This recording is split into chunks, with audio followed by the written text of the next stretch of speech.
Hi there, welcome to week 2 of our mobility month. Hi Britt. Hi Lisa.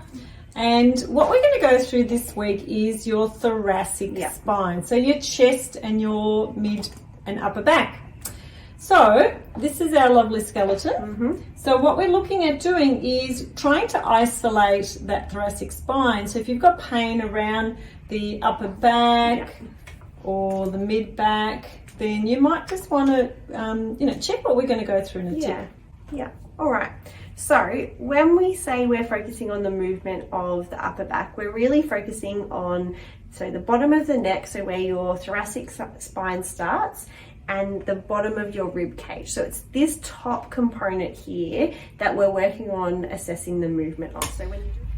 So when you're checking your thoracic mobility, you need to sit down with your feet flat on the floor.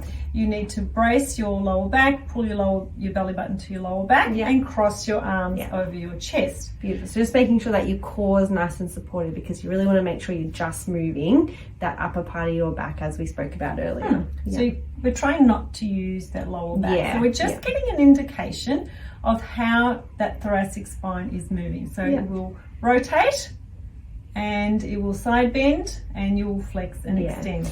And these are only small movements, okay? So this part of your body, this upper part of your body, isn't meant to move you're not meant to feel really big movements. They're just small movements. But if you are quite tight through your upper body, these movements will feel really hard and quite restrictive as well. Okay. Do remember, you've got the rib cage that is causing all that restriction, which is there to protect your organs, but it won't allow for too much flexibility in your thoracic spine.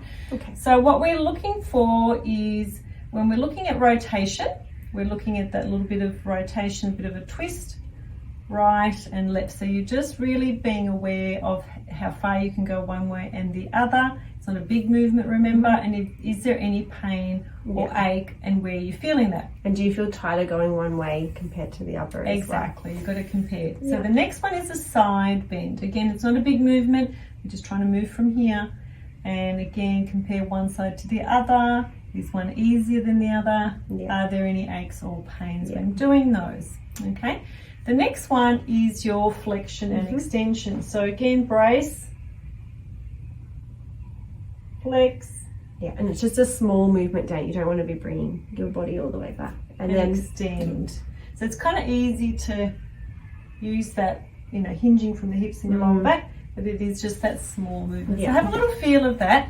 And in the next video, we're going to go through some stretches to help to improve that flexibility in your thoracic spine.